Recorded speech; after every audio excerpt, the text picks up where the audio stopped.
क्या आप हैं मैट्रिक की मैथ्स के लिए परेशान कि इसको बोर्ड एग्जाम के लिए कैसे तैयार करें?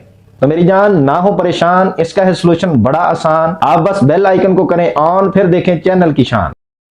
क्योंकि हम एक ऐसी सीरीज बनाने जा रहे हैं जिसमें 5 ईयर पास पेपर को सॉल्व किया जाएगा। हमारा क्लेम है कि जिन्होंने 5 ईयर पास पेपर को अच्छे तरीके से समझ कर लिया तो समझ लें उनकी बोर्ड की तैयारी हो गई। क्योंकि मैथ्स की जितनी भी टेक्निक्स हैं उन टेक्निक से रिलेटेड क्वेश्चन 5 ईयर पास पेपर में आए हुए हैं। तो जिन्होंने 5 ईयर पास पेपर को अच्छे तरीके से समझ कर लिया तो समझ लें उन्होंने पूरी बुक को तैयार कर लिया। अब जिस भी टेक्निक से क्वेश्चन आएगा आप उसको आसानी से सॉल्व कर लेंगे, क्योंकि उसकी जस्ट वैल्यूज चेंज होंगी, मेथड सेम होगा, टेक्निक सेम होगी। तो आइए इन पास पेपर को सॉल्व करते हैं। रुके रुके वीडियो को लाइक, शेयर और चैनल को सब्सक्राइब करना ना भूलिएगा। शुक्रिया।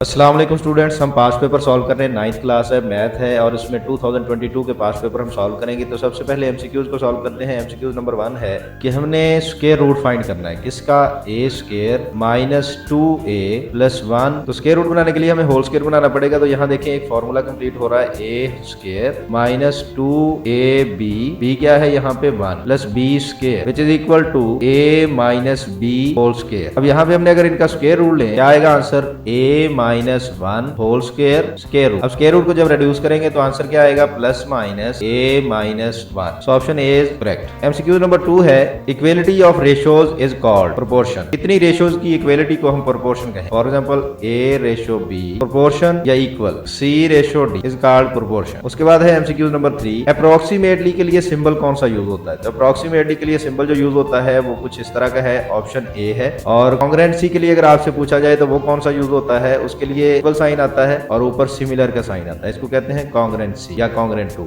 इसको कहते हैं अप्रोक्सीमेटली। उसके बाद है MCQ number 4, the medians of a triangle cut each other in the ratio. Median जो होते हैं ट्रायंगल के वो किस रेशियो पे कट करते हैं? देखते हैं इसको कि ये हमारे पास अगर ट्रायंगल हो तो ये ट्रायंगल है, इसके मीडियंस कौन से होते हैं? The line segment which joins the midpoint of the side to the opposite vertex is called median. इसी तरह इस साइड के मिड पॉइंट को हम ऑपोजिट वर्टेक्स से ज्वाइन करेंगे तो इसको कहेंगे मीडियन। अब इस साइड के मिड पॉइंट को ऑपोजिट वर्टेक्स से ज्वाइन करेंगे तो ये भी मीडियन। अब ये जो मीडियन है ये किस रेशियो पे कट कर रहे हैं? यहाँ पे देखिए, अगर रेशियो का मतलब है कि यहाँ पे उसकी लेंथ 2 होगी और यहाँ पे लेंथ 1 होगी, यहाँ पे उसकी लेंथ 2 होगी, यहाँ पे 1 होगी, यहाँ पे लेंथ 2 होगी, यहाँ पे 1 होगी। कौन सी रेशियो पे कट कर रहे हैं? 2:1। कौन सा ऑप्शन करेक्ट हुआ? Option number C is correct. अब हम आते हैं एमसीक्यूज नंबर 5 की तरफ। एमसीक्यूज नंबर 5 में पूछा गया है कि आर्थर कैले ने मैट्रिसेस कब इंट्रोड्यूस करवाए? तो उसने करवाए थे 1858। Option C is correct. Next MCQs number 6 है, उसमें सोल्यूशन सेट पूछा गया है, x minus 4 mod is equal to minus 4। इसका सोल्यूशन सेट क्या होगा? आपको पता है कि मॉड की वैल्यू कभी भी नेगेटिव नहीं हो सकती, ये इसकी डेफिनेशन है और प्रॉपर्टी भी। तो यहाँ से चूंकि उसकी वैल्यू नेगेटिव आई हुई है तो ये सॉल्व भी नहीं हो सकती, पॉसिबल ही नहीं है। तो इसका मतलब एम्प्टी सोल्यूशन होगा। सोल्यूशन सेट क्या होगा? एम्प्टी। तो ऑप्शन बी इज करेक्ट। अब हम आते हैं एमसीक्यू नंबर 7 की तरफ। उसमें पूछा गया in shape the congruent triangles are, तो उसका ऑप्शन आएगा सी, सिमिलर ट्रायंगल। तो यहाँ पे आपको सिमिलर और कांग्रुएंट ट्रायंगल का फर्क पता हो। सिमिलर ट्रायंगल वो होती है जिसमें जस्ट उनकी शेप सेम हो बट साइज सेम ना हो। जैसे ये देखें, इनकी शेप तो सेम है लेकिन साइज उनका सेम नहीं है, तो इसके सिमिलर का सिंबल ओनली इस तरह लिखा जाता है। तो कांग्रुएंट कौन सी होंगी? जिनकी शेप भी सेम हो और उनका साइज भी सेम हो। तो ऐसे ट्रायंगल को कहते हैं कांग्रुएंट 2 या कांग्रुएंट ट्रायंगल्स। उसके बाद एमसीक्यू नंबर 8 में पूछा गया है, एक एक्सप्रेशन गिवन है 4x plus 3y minus 2 is an algebraic expression होगा। ये अलजेब्रिक एक्सप्रेशन होगा। एमसीक्यू नंबर 9 है, a triangular region means dash of the triangle and its interior. कहते हैं कि ट्रायंगुलर रीजन किस किस का यूनियन होता है? ये जो ट्रायंगल है ये ट्रायंगुलर रीजन किस किस का यूनियन होगा? इसके इंटीरियर का, ये इंटीरियर होगा, और इसकी बाउंड्री का, या इसको ट्रायंगल भी कहेंगे। तो triangular region is the union of its interior and its boundary और ट्रायंगल। अब हम आते हैं एमसीक्यू नंबर 10 की तरफ। उसमें एक पॉइंट गिवन है कि -3 कौन से क्वाड्रेंट में लाए? तो उसके लिए देखें, यहाँ पे मैं क्वाड्रेंट्स ड्रॉ करता हूँ। यहाँ पे पॉजिटिव एक्स एक्सिस, यहाँ पे नेगेटिव एक्स एक्सिस, यहाँ पे वाई एक्सिस और ये नेगेटिव वाई एक्सिस। तो ये होगा क्वाड्रेंट 1, ये होगा क्वाड्रेंट 2, ये होगा क्वाड्रेंट 3, ये होगा क्वाड्रेंट 4। तो फर्स्ट क्वाड्रेंट में देखें x भी पॉजिटिव है और y भी पॉजिटिव। सेकंड क्वाड्रेंट में देखें x की वैल्यू नेगेटिव होगी, y की वैल्यू पॉजिटिव। थर्ड क्वाड्रेंट में देखें x नेगेटिव है, y भी नेगेटिव है, तो ये बनेगा p of minus X comma minus Y. तो फोर्थ क्वाड्रेंट में देखें x पॉजिटिव है, y नेगेटिव, ये आएगा x कॉमा माइनस वाई। अब इस पॉइंट को देखें, x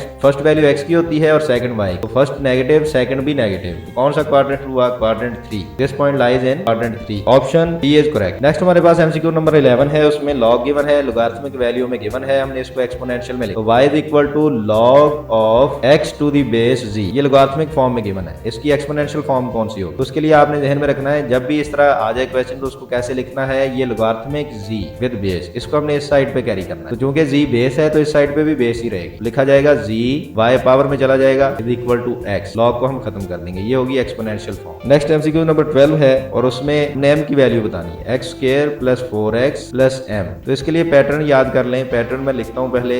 यहाँ पे फॉर्मूला अप्लाई होगा a square plus 2ab plus b square, a square plus 2ab plus b square, ये पैटर्न होगा। इस तरह का कोई भी क्वेश्चन आ जाए तो आपने ये पैटर्न फॉलो करना है। तो इसमें देखें x स्क्वायर तो होल बन जाएगा, यहाँ पे 2ab, a क्या है x ही है, और यहाँ पे b क्या आएगा, b हमें कैसे फाइंड करना है, ये आंसर इसका क्या आ रहा है 2x। अब हमने 4x बनाना है, तो 4x कैसे बनेगा, किससे मल्टीप्लाई करेंगे इसको, 2 से, तो हमें b मिल गया। तो यही 2 इधर पुट करना है। अब इसका होल आंसर क्या आ रहा है, 2 स्क्वायर 4 बनेगा। तो m की वैल्यू क्या आई 4, तो option C is correct. Next है हमारे पास एमसीक्यू नंबर 13, इसमें हमने मिड पॉइंट फाइंड करना है। कौन कौन से पॉइंट गिवन है, a into 2 5 and b int of -1 and 1, इनका मिड पॉइंट हमने फाइंड करना है। तो मिड पॉइंट कैसे फाइंड करते हैं, उसका फॉर्मूला आपको पता हो, फर्स्ट वैल्यू को फर्स्ट में ऐड करते हैं और फिर 2 पे डिवाइड करते हैं, इसी तरह सेकंड को सेकंड में ऐड करते हैं फिर 2 पे डिवाइड करते हैं। तो 2 माइनस 1 ओवर 2, इसका आंसर क्या आया 1/2। इसी तरह 5 प्लस 1/2, आंसर क्या बना 6/2 विच इज इक्वल टू 3। कौन सा ऑप्शन ठीक हुआ, 1/2,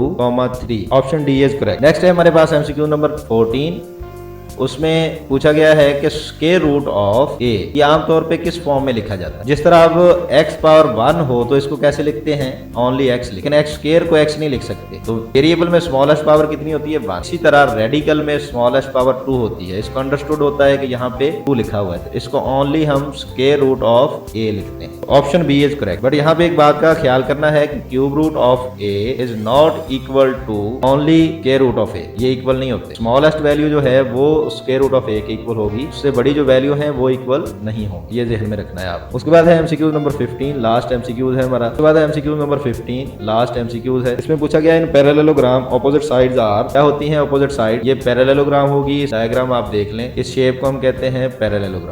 इसमें ऑपोजिट साइड ये वाली पैरेलल भी होती हैं और इक्वल भी होती है, ये वाली ऑपोजिट साइड पैरेलल भी और इक्वल। इसी तरह ऑपोजिट एंगल भी इक्वल होते हैं और 90 के इक्वल नहीं होते। यहाँ पे कौन सा ऑप्शन होगा, ऑप्शन बी इज करेक्ट। तो स्टूडेंट ये थे एमसीक्यू, उम्मीद है इसकी आपको समझ आ गई होगी। फिर भी अगर कोई कंफ्यूजन हो तो आप कमेंट बॉक्स में मुझसे क्वेश्चन पूछ सकते हैं। मिलते हैं नेक्स्ट वीडियो में, तब तक के लिए अल्लाह हाफिज़।